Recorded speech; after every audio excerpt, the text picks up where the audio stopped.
colleague and dear friend, and he is a trained architect, but currently he is working as an instructor in the International Design and Architecture Department in Chulalongkorn University in Bangkok.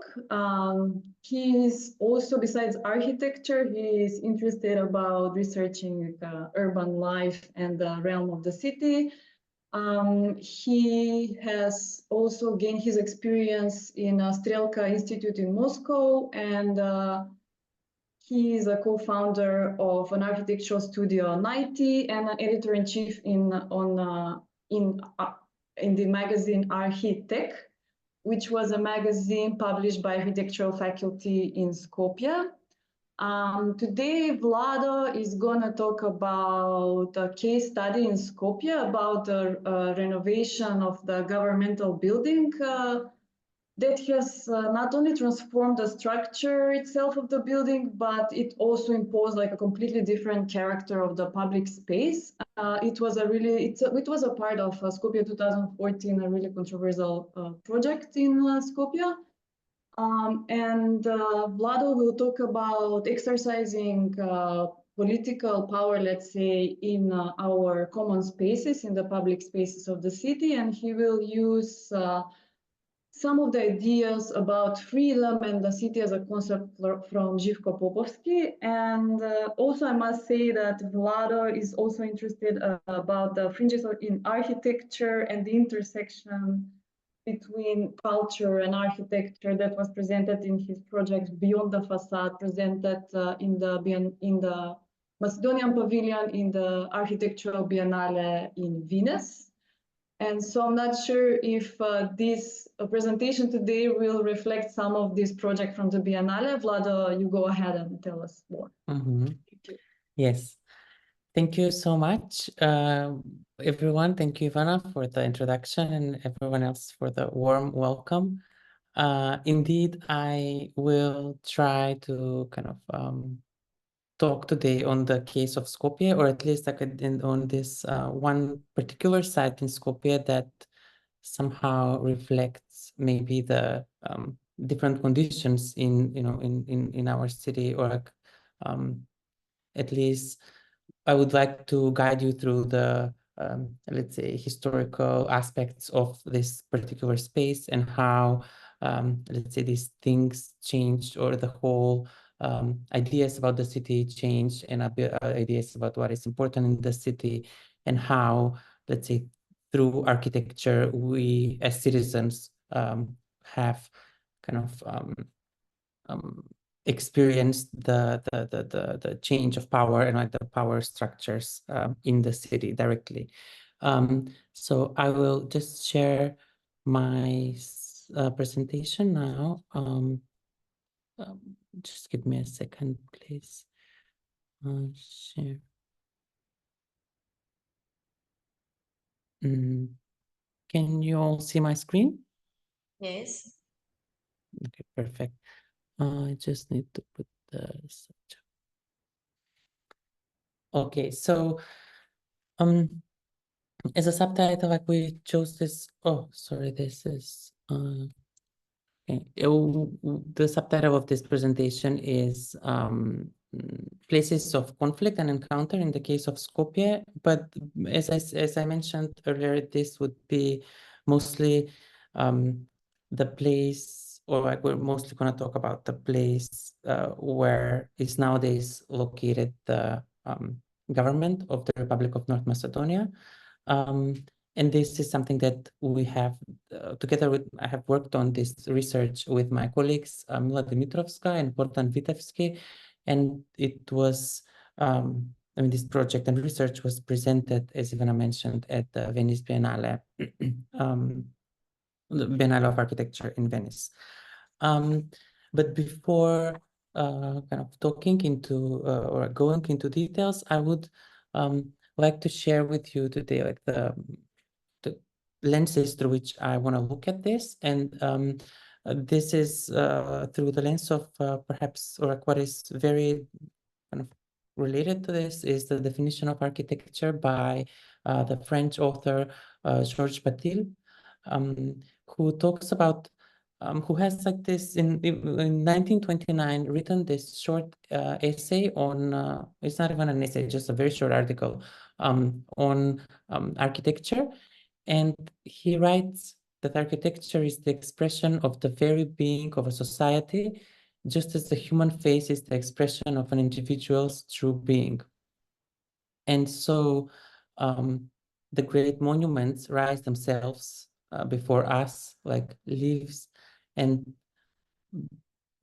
basically, I mean, I don't want to read the whole thing, you can read it, but basically what he kind of argues is that all these palaces and cathedrals that are built by the church and the state are there to just show their, right, to show their power, to show their kind of presence, which in some cases kind of talks about, I mean, could in some kind of citizens, yeah, would generate different, let's say, emotions or feelings or just different experiences.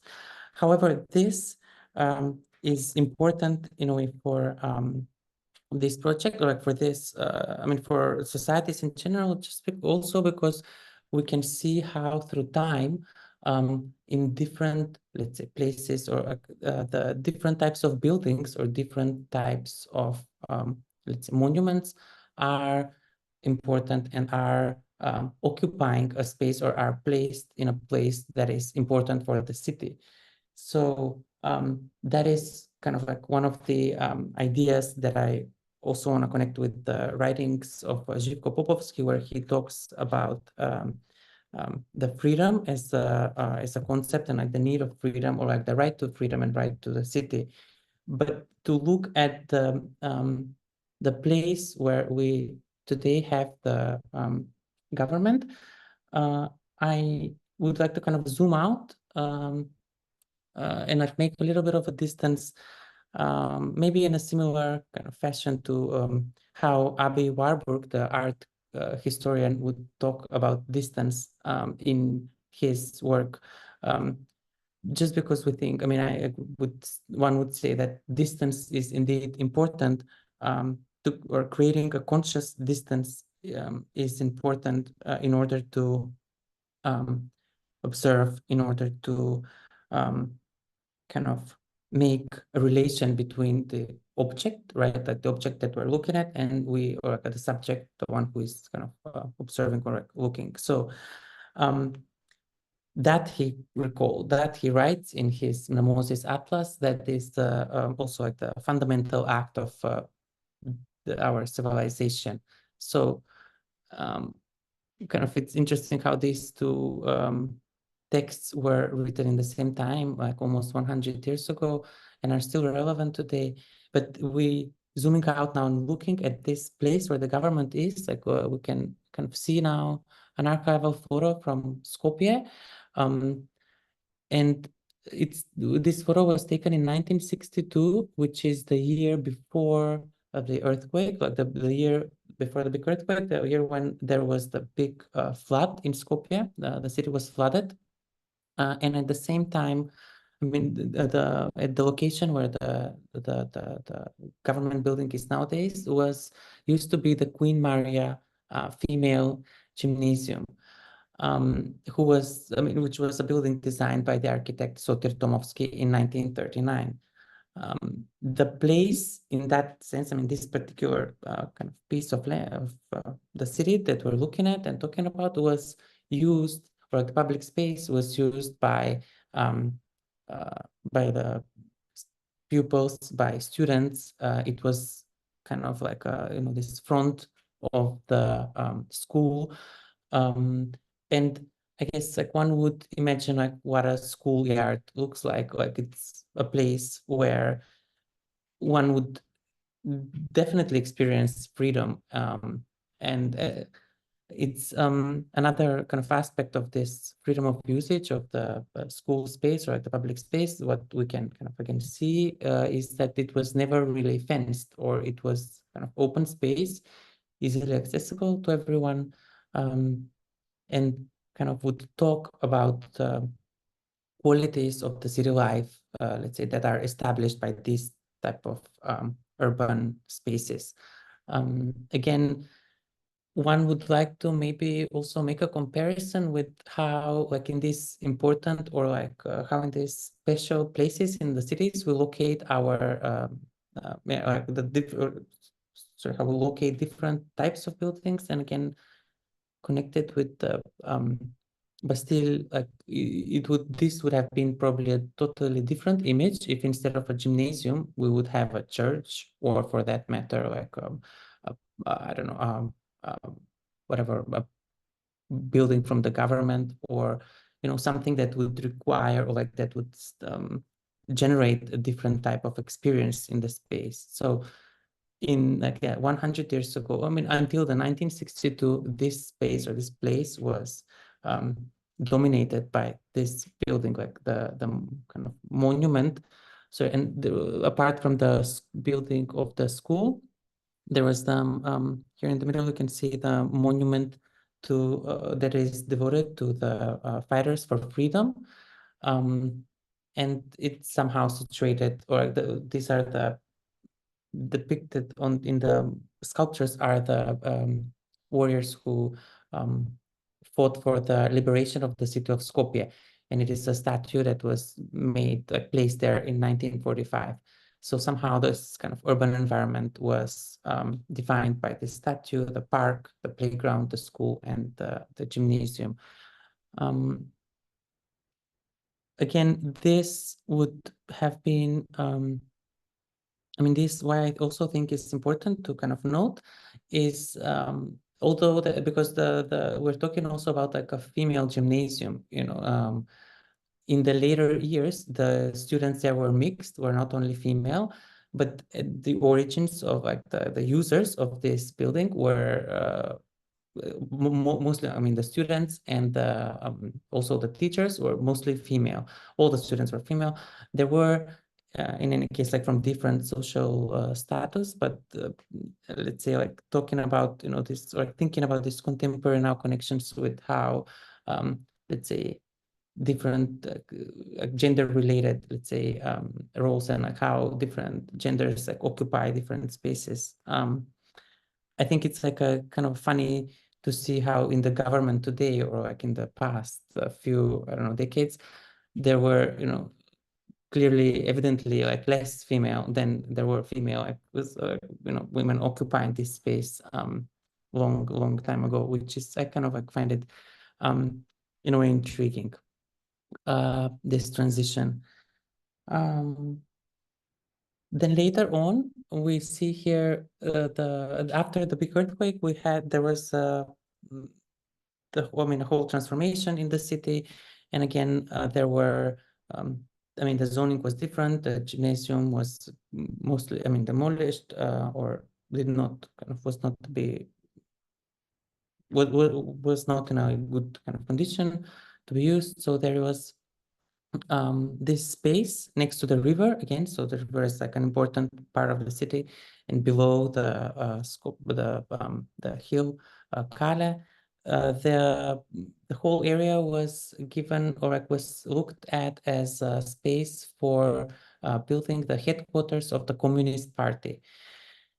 And there was an international competition of where quite a few well-renowned architects shared their proposals and created, I mean, designed proposals for the building. However, the whole, I mean, the finalist was Petar Muličkovski, who is a Macedonian architect, whose design was built, and indeed, like the Ilindenska #2 became the address of the headquarters of the Communist Party, and we can see that there was, in a way, like reading it through, like again, like these different types of I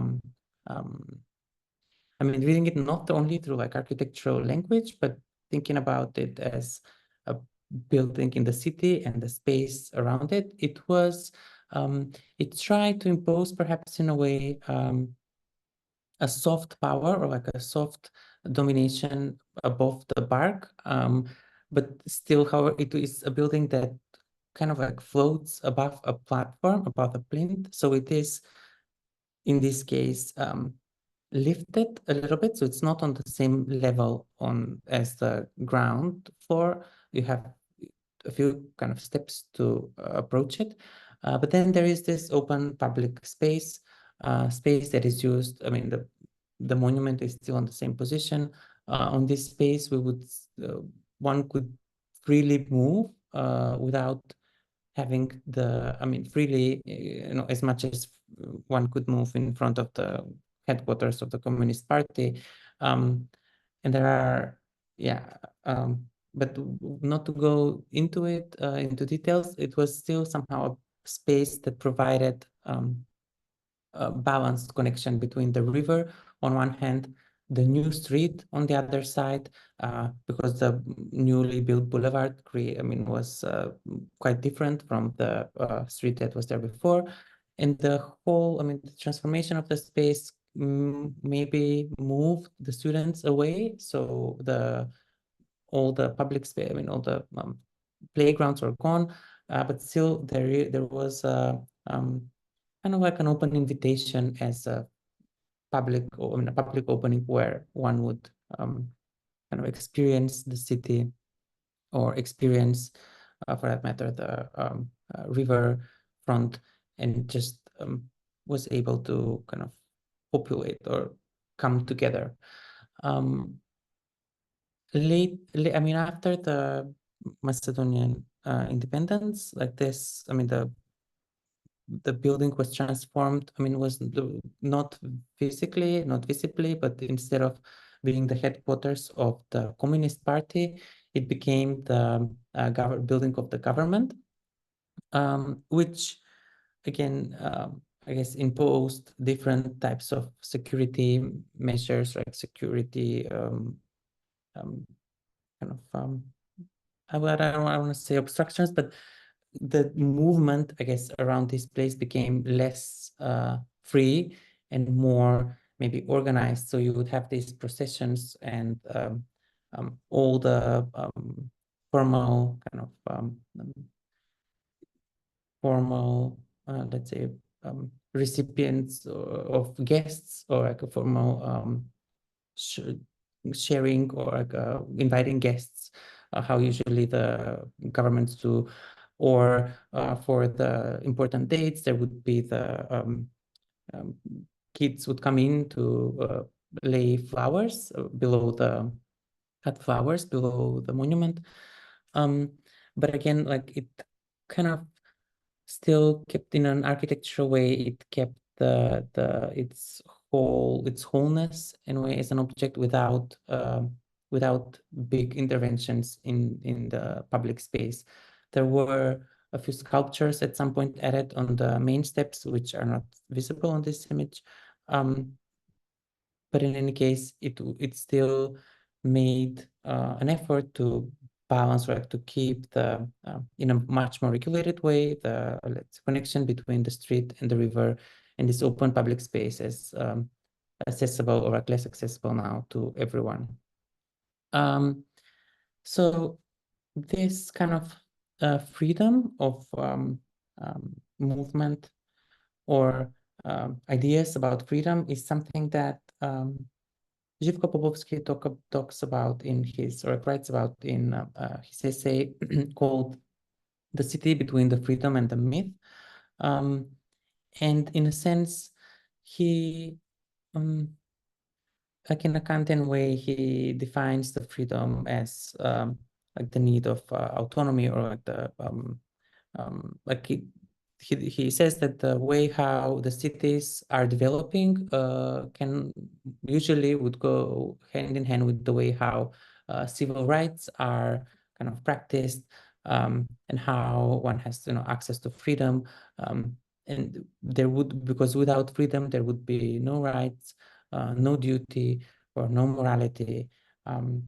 And this is something that, like, we can read in a way in the cities, or like in contemporary cities, and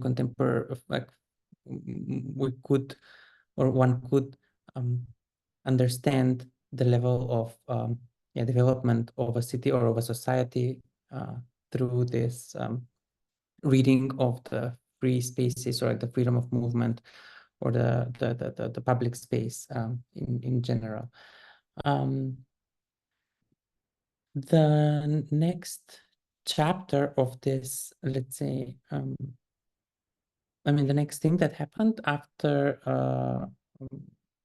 the one of the governments one of the prime minister decided to re-establish or change the city of Skopje, is something that I think none of the architects or none of the citizens really welcomed. Maybe some of them did, but most of the citizens did not welcome it for very obvious reasons. But basically the buildings, many buildings, including the one, the governmental building, were completely changed, that you may know. But what is kind of specific about this place here and this part of the city is that it, for the first time in maybe 100 years or maybe more, for the first time it was fenced. So even though the public monument stayed there in front of the building, the whole facade, I mean, everything was changed. There was a fence installed around the space, which basically kind of did not allow for any movement or any kind of approach from someone from the outside, or like someone like someone other, right, other than the government. And this kind of reclaiming or reappropriating or like taking over like a public space for from, let's say, the city or from its citizens was was in a way kind of like maybe a direct also attack to the urban life, or the qualities of urban life that the city of Skopje would offer. And again, it was, I think there were many attempts and like many conversations in order to kind of understand how this affected, how this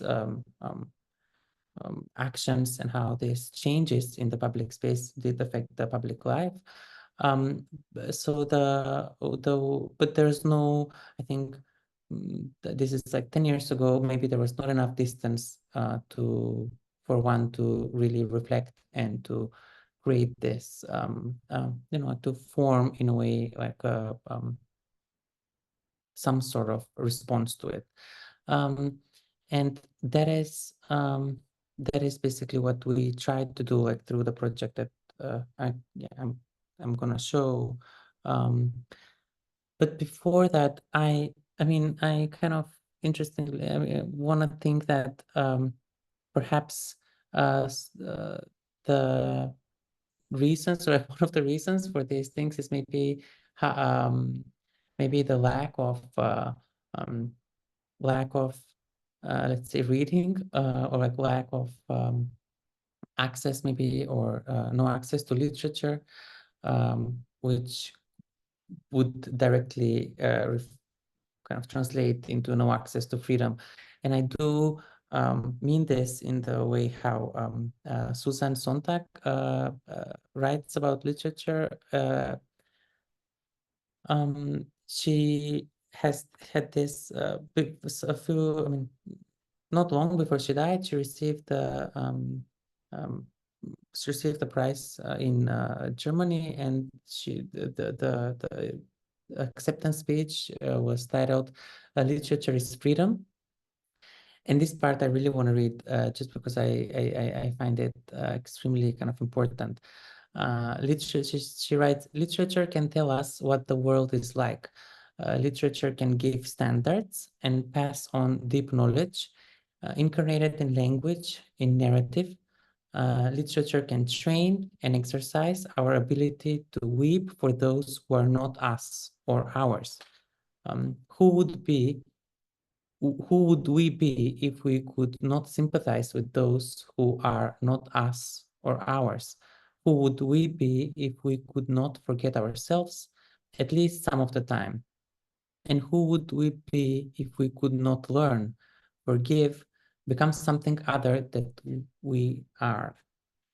And she talks about her early, her childhood, and the way how she had access to literature.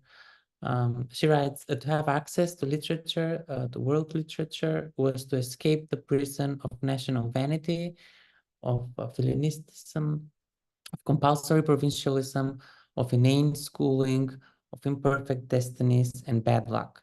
Literature was the passport to enter a larger life, that is the zone of freedom.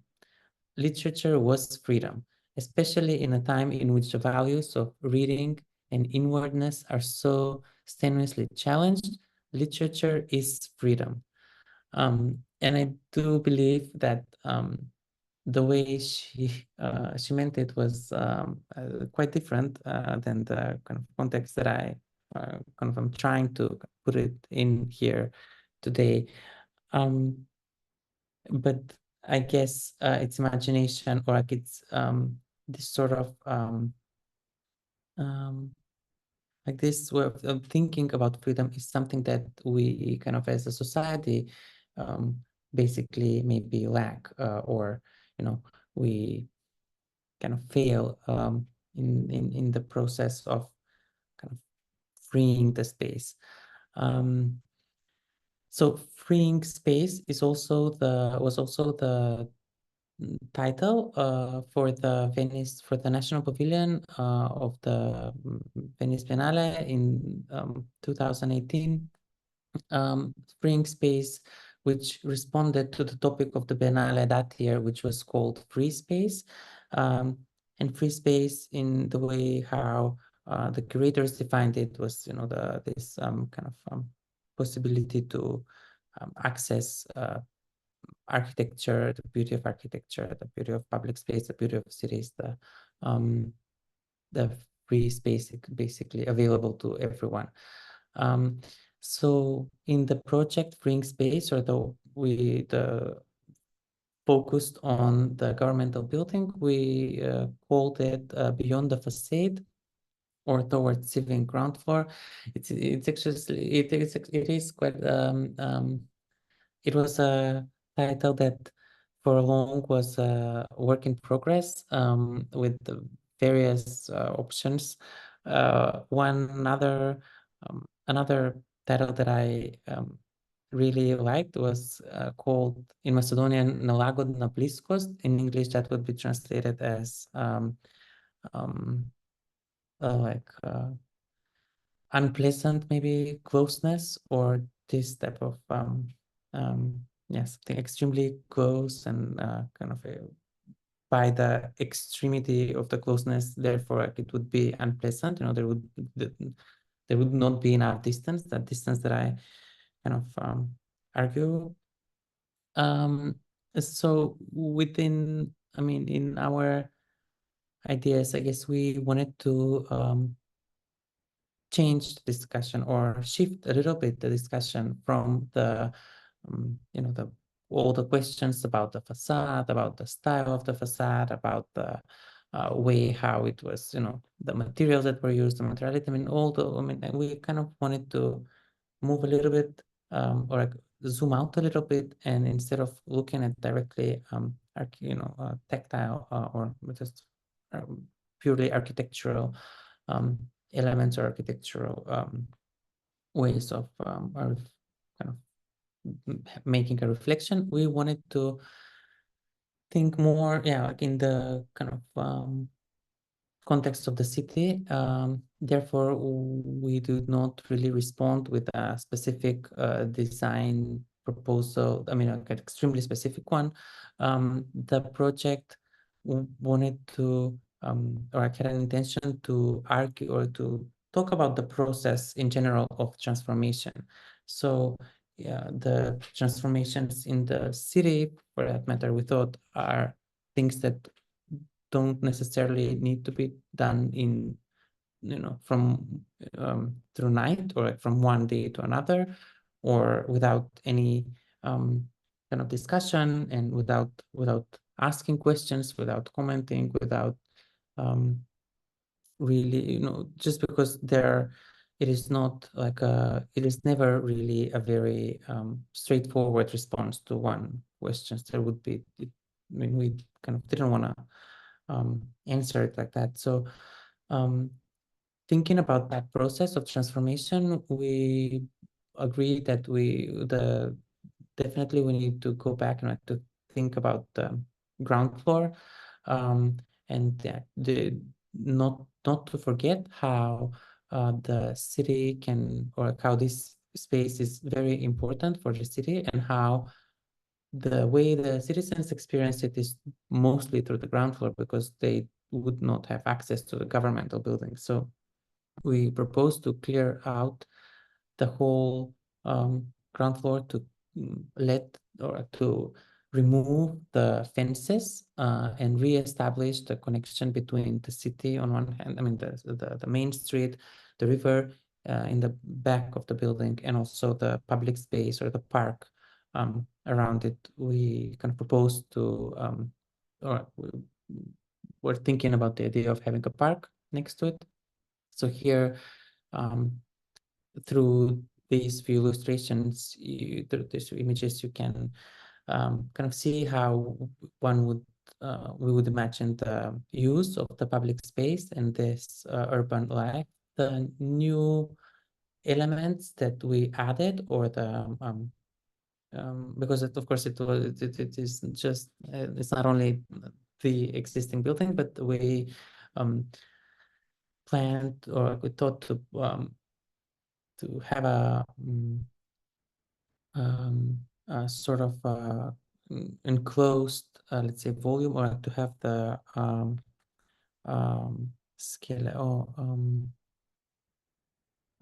construction, like the structure that is used for doing construction work, and you use that as like something that would, in a way, create maybe like a soft boundary, or like a visual boundary so it would kind of hide a little bit the existing building.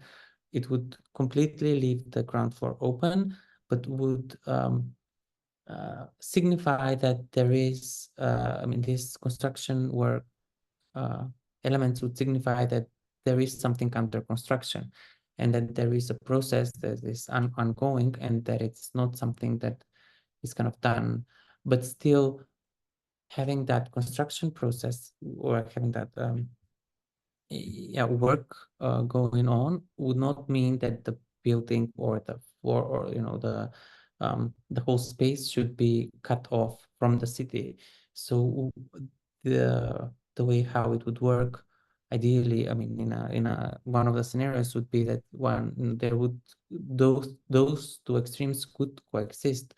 The both the process of reclaiming the facade, or like doing the facade, and also having the of course everyone doing their job, still working in the government, but leaving the space free for people to kind of use it as a public space. Again, like one of the constant, you might also notice here, one of the constant freedom ideas in this kind of project, or in this space as well, is the monument for the people who freed the city of Skopje.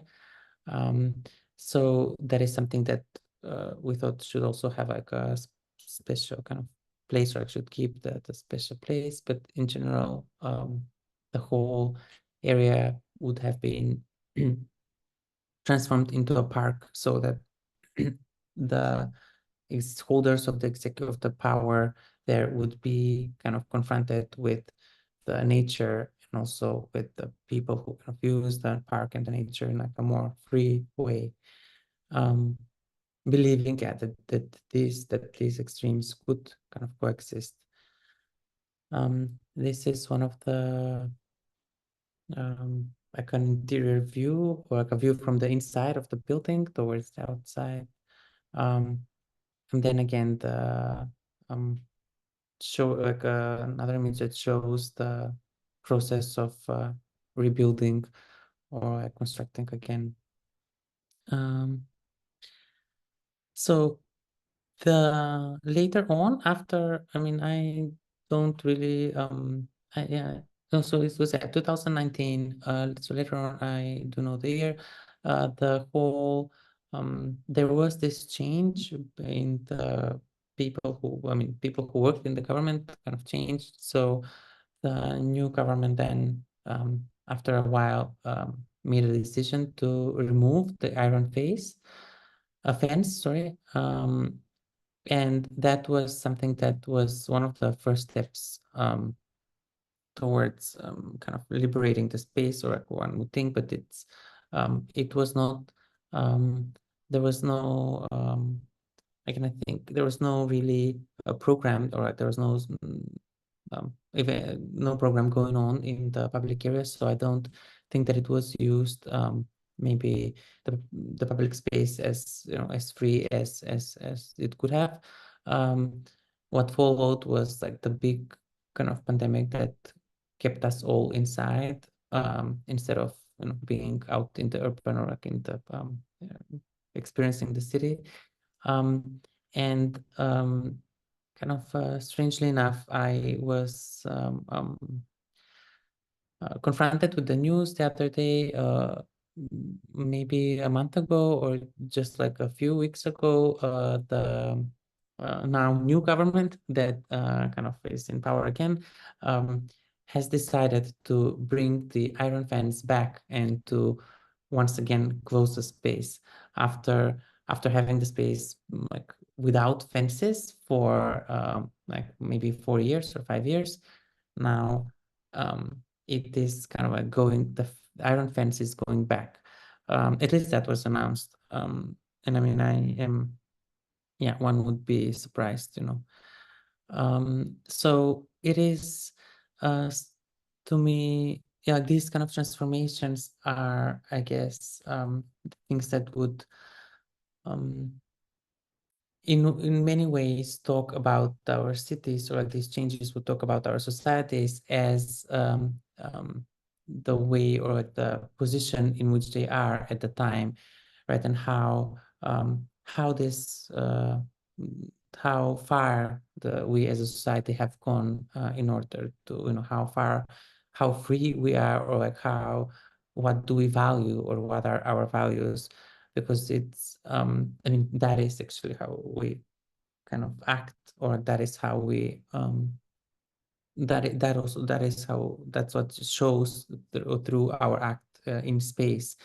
And I mean, on this note, I mean, I kind of think of, you know, like other one could think of really different important spaces in cities, and how for instance they are kept, or like they are how the society decides what to do with it, or like what to kind of build or not build at some places. But yeah, the story of Skopje through the story of or this kind of the space where the government building is, kind of doesn't I mean, doesn't lack transformation. Like, it has been transformed in so many ways and so many times that kind of, yeah, would maybe show the continuity or discontinuity in discontinuities in the society.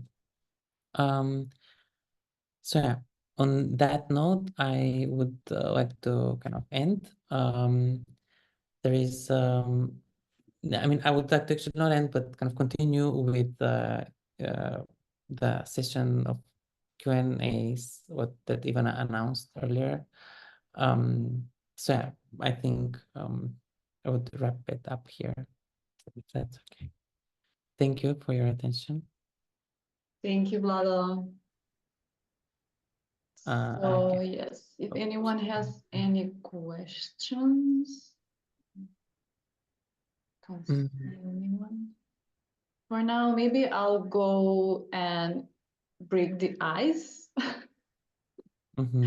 Vlado, so thank you for the lecture. It was really inspiring for me as well. Because even though I'm an architect, I was not that familiar with that many details. And I think it's really important, like a showcase for us in the Balkans, especially about how the government can exercise their power in public space, in what is common to all of us. You live in Thailand, and for me, it's really interesting because I also like I recently came back from Japan, so it's like the Asian context is completely different than here, but still we are people, there are similarities in how people exercise power, and Thailand is a constitutional monarchy. And I wanted to ask you like how they treat similar governmental projects. And also what I'm interested about is the main squares. Yeah, I've been to Bangkok. I feel that they're also fenced. it is, yeah, fences are something that is common, I guess, around like this areas that are yeah, where basically citizens are not really allowed to go. Bangkok, but thank you for the question. Bangkok is an example of, I would say, like place that has, or like a city that has very well kind of fenced and like very well or kind of divided or like guided the ways where people could go, you know. So like I think the way public space in Bangkok, you usually find it in the shopping malls. I think it's like the climate, maybe perhaps, I mean, maybe it's the climate also something that kind of influences this. But in general, like not even open, like the public spaces are the parks, which are all fenced, and you have like, I mean, there are strict ways of when you can get in, when you can get out, what you can do. You cannot walk the dog, you cannot be with a bike. Like there are kind of some restrictions. I mean, the parks are beautiful, but the usage of the parks is kind of limited. The governmental complexes are, yeah, are definitely huge. I mean, they are always surrounded with so much cameras and so much guards, and there's not many things that you can do. And I don't think there are really any big kind of public open spaces next to them. It is a city that is so much oriented, like car oriented, or like you just move. I mean, from you probably remember actually it's either a car or a motorbike, and the street somehow is not maybe the place where citizens would kind of go, and the public parks, or sorry, the public squares are just places that are used for very like limited amount of time. They if there is like a need to use the space, then it's always kind of under a lot of surveillance and under like a lot of control from the government. Even mostly the public spaces are used there for like the celebrations, so the Thai New Year celebration or Chinese New Year celebration, or not these type of events where when people would gather, and yeah, as I said, like pretty much controlled. But are there any positive examples that we can learn from? Because I feel that there is a lot of space appropriation there, instead of like here it's much more like it's limited by law. And in the Asian context, I feel like there is a lot of street hookers. People take the streets, take power of the street, they sell food on the street. I mean, These are, for me at least, kind of like positive examples of like some, I would say, guerrilla actions. Yeah, I mean, definitely. I mean, I don't think it's like, I mean, yeah, it's not necessarily like a bad example of, yeah, like the way how the streets are used. I mean, they're all the food carts, you know, like all the street food. Like these are, I mean, yeah, there's like so much resilience, and so many people would, you know, bring entire houses on the street and on the pavement in the places where you have pavement usually. In some of the areas, there are no pavements, but in so then everyone is literally on the street. And like there is this, the life that you talk about, like the way how people live on the street is very evident, and they do like one can really have like many one could eat there, sleep there, you know, like one could kind of like have a whole life on the street only. Another maybe kind of specific thing about the Bangkok context is the way how the movements are divided. So like are split basically, sorry, not divided. So the pedestrian movements are usually in many kind of areas lifted above. And this relates to the public transport that which is mainly kind of consists of the SkyTrain and also the metro. But in order to get to the SkyTrain, like people go up, and like there are like whole, like there's all other, I mean, all these new levels of new platforms where you know, a new type of public space happens, and like these transitions and freedom of like movements are I mean, still guided, but are kind of possible. Yeah, I think many, I mean, probably also in other Balkan cities. I mean, we do experience like on our main squares in the Balkan. It's strange to claim it as ours. I cannot really maybe say our, but or mine. But yeah, on the squares in the Balkan cities, one can really easily move and kind of right, like we have like the events, or you know, kids could play, or like people could go and walk around. It's not it is not, I guess, so limited, or like so kind of impossible. We do use it, but it's, I mean, I think this is just like one, maybe a little bit of a dark, not dark, but unusual example of a public space unrelated with the building. I think it's very different, like from, you know, the other places where no governmental buildings are kind of dominant in that sense. I think. Thank you. Anyone else has a question for Vlado?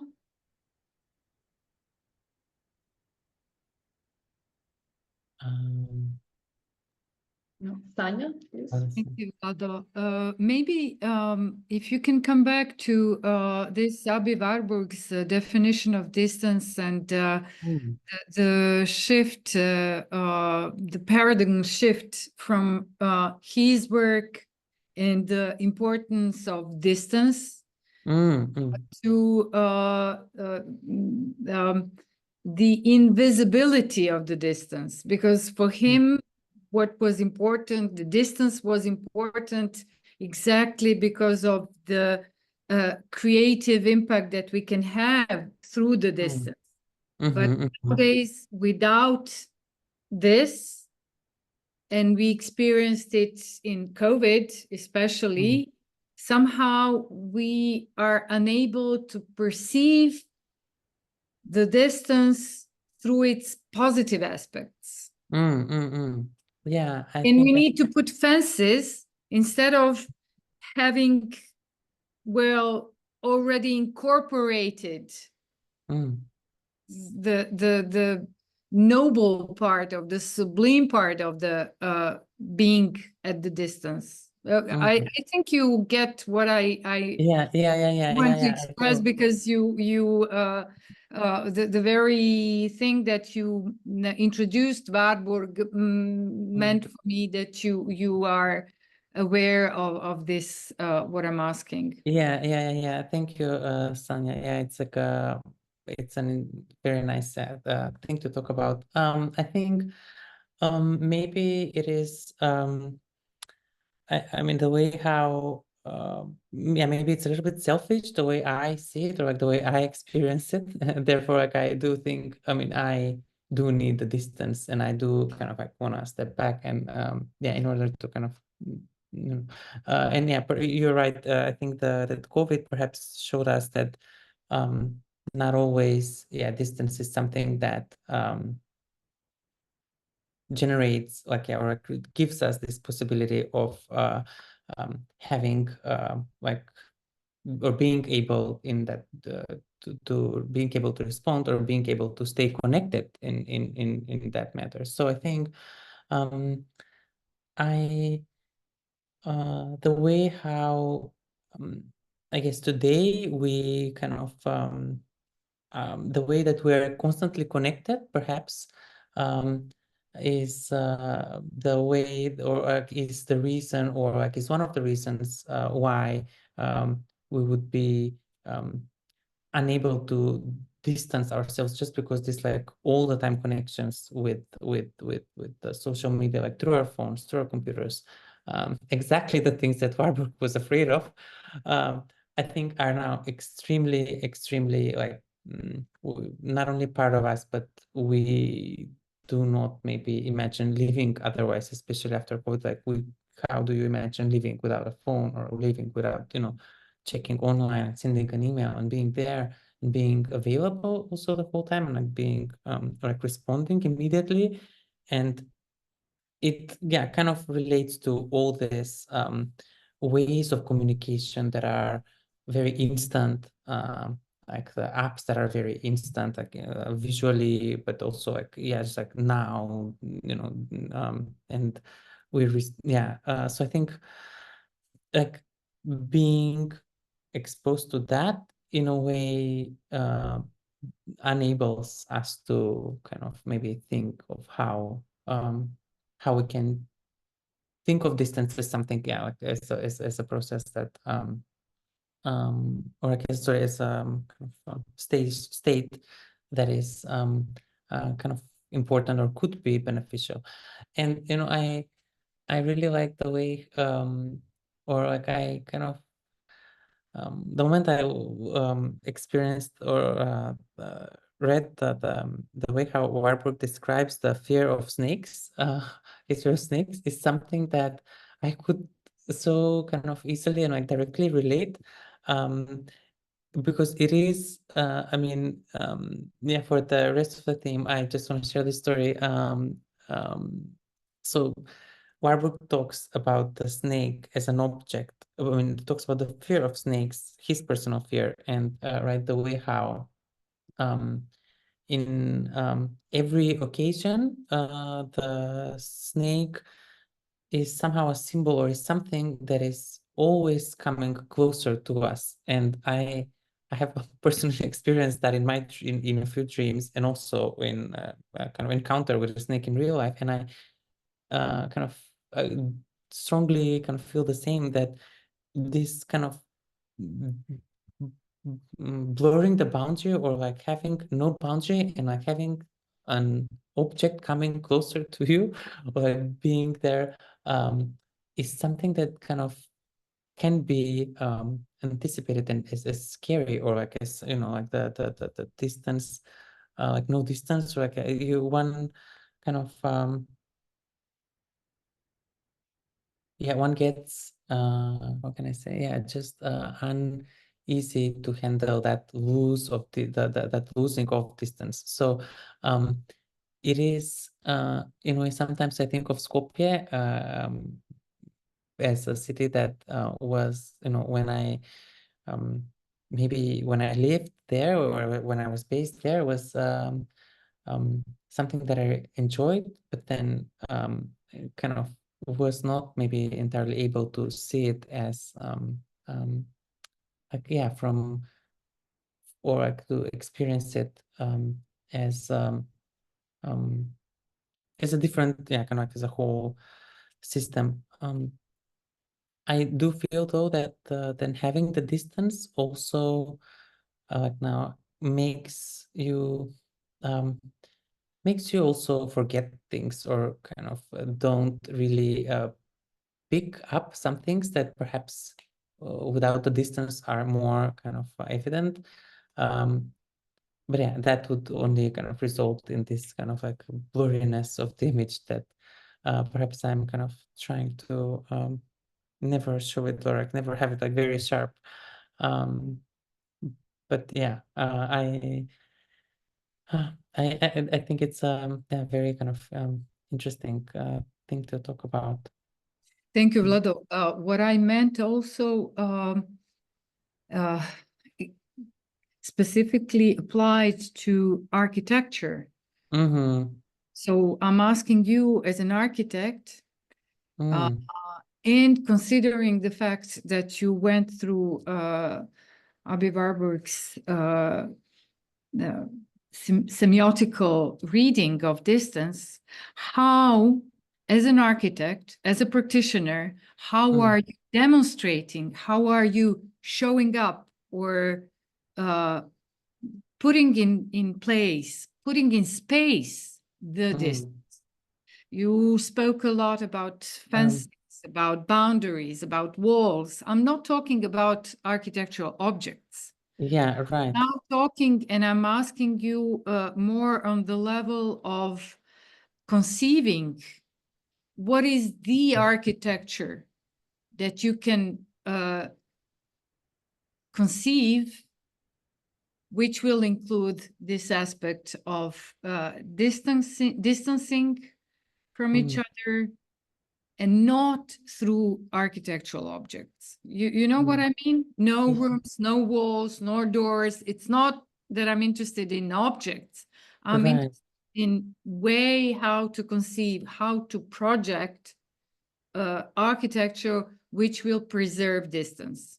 Gardens, huge, I don't know, the medieval cities, they knew how to build the distance through the trenches, but how you as a practitioner, as someone who is in architecture nowadays, which school, which architect is an example for you of having that noble distance as an idea? I think that would not be something that I mean, there's just creating this sort of distance would, I guess, not be maybe something that is in a way visible or accessible to the public. I think it is something that one can find in the ways of dwelling, or like is something that is just because it's like as an experience is extremely kind of related with like the personal spaces. I would say, I mean, I would think that I would find like this ways of creating invisible distance through kind of staying in like a personal space. I mean, I think having this distance or like, yeah, thinking about this probably the ways of having architecture related with or like exposed to or connected with nature would be one kind of example. The cities are maybe in the cities maybe it's less obvious or like less possible to even have this unless one is talking about you know, like a place where you not hide, but just like isolate and kind of have just like a kind of limited kind of personal access. And it's just because like the public spaces are those kind of places of where we kind of come to be together. And this temptation of being together is somehow doesn't, I mean, I don't see it as like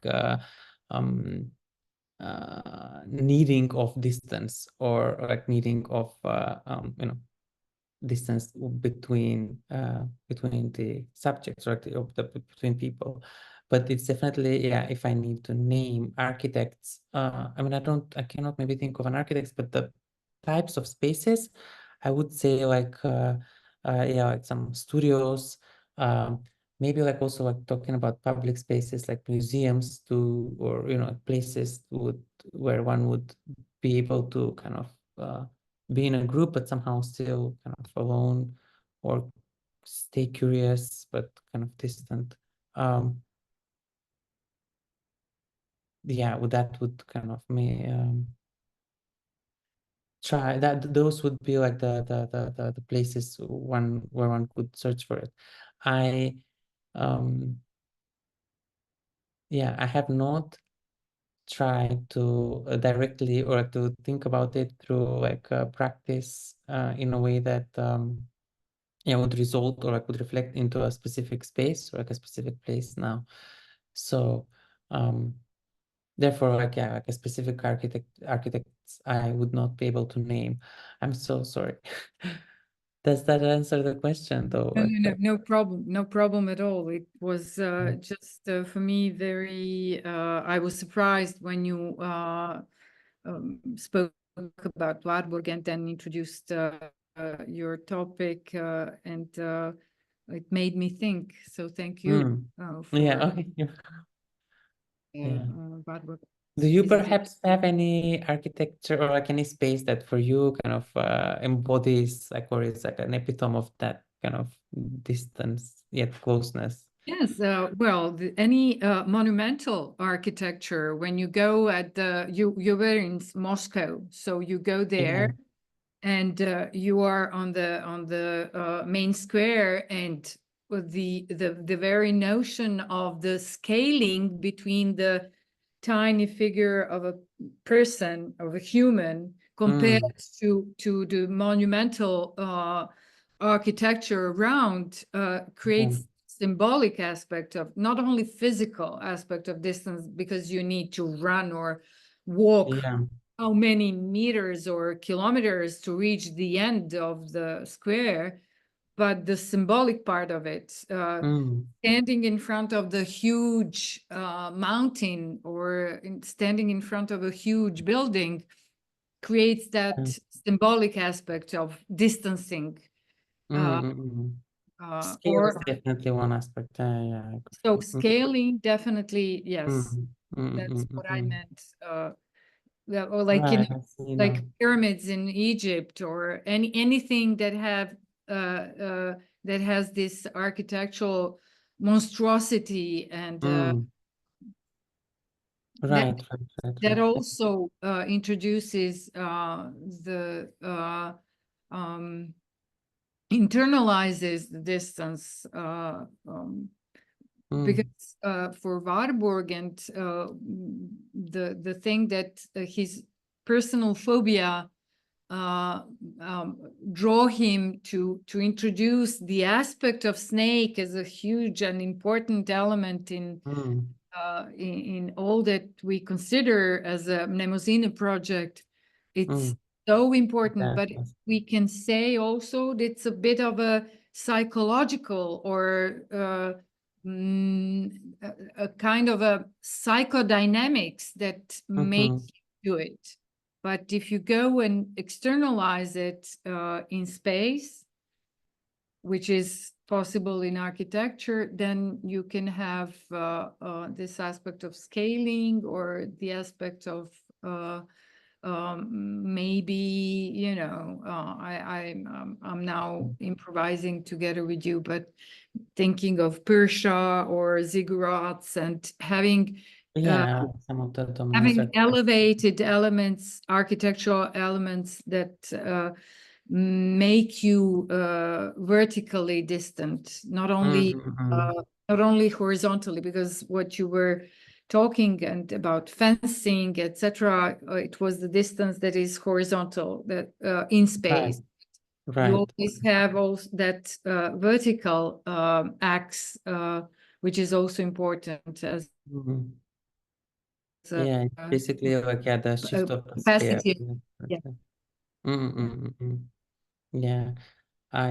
But then that I would not call that a creative. Then that would not be the creative. It would be like at an invisible distance. I'm sorry. I guess what I was thinking when I was kind of talking was more about, like some sort of distance which would allow you, to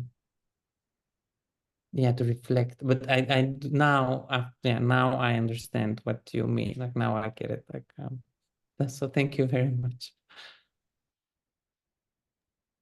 Thank you, Sanya. Anyone else has any questions for Vlado? Any reflections? Yeah.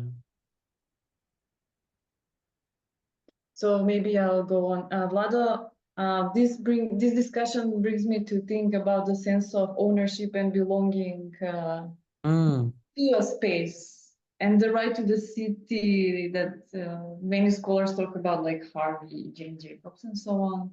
And your project is one of these kinds that can bring the sense of ownership to the citizen closer. So mm. maybe in a closing, what can we do as citizens? Like, what is there for us to do to reclaim the space and the city, to make our life in cities um, with a better quality? Because we're talking about the quality of life. Mm. I mean, it's a hard question. Yeah, no, I think I am I'm there just thinking, myself, right? you But know, I feel it's an important question. yeah, definitely. I think what we can do perhaps is something that ties in like what I also referred to like to think about others, you know. I think like the way how Susan Sontag talked, like I guess very often we might think that, you know, what we can do is like, or like how we can reclaim it would be like a direct action. So for instance, like these examples, I would think of you know, people in Bangkok like going to the street and like really claiming it and like cooking here and eating here and like, you know, having, you know, kind of like doing things which are kind of very you know, like part of the daily life, you know, then I mean that could be like one way of like directly claiming it, you know, like you expose the daily life on the street and like you kind of spread it out around the city. So that would be like a very direct way.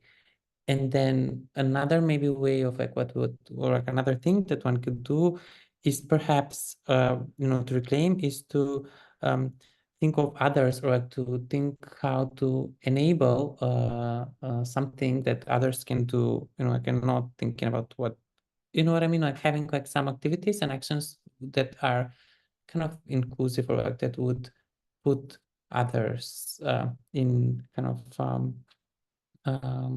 as a priority. Or I guess again, like I think that it's important, like what we can do also is to kind of try to reconnect in a way the cities and I mean, not only the people, but like other species that are not you know, that cannot do that for themselves. So I mean, and when I say this, I think of like you know, how like very, very small things as in like allowing, or like, you know, having allowing more kind of nature, like more trees, or like more, you know, like allowing for, I don't know, dogs to walk in the you know, I mean, I do get that there are all these like safety concerns and everything, but to me is in a way extremely strange how like you walk in a park in Bangkok and like you're not allowed to go there with a dog, you know, like with kind of, so it's kind of very human, but not really. I mean, it's not centered to um, you know, others. It's like only like for human needs. So I guess like being inclusive, or thinking about having yeah, not only like our personal like kind of like first kind of needs kind of met, but kind of allowing or thinking about others, and like being thoughtful about how like the spaces we just use, you know, from time to time, but we will not take them with us, or we don't bring them with us from one city to another, but how space is there to also remain for like others and like other generations, other like, you know, other time. Just I guess like being mindful about it would kind of make us reclaim it better, maybe. I don't know. You know what I'm Thank you, Vlado. I also think it's our obligation as designers to, yeah, right, to make, I agree. Yeah, to yes, to design spaces that promote inclusivity as well and push for it yeah. within organizations and also Mm. with private clients. Anyways, if anyone has any question, please go on. If not, then we can close the session. Yes.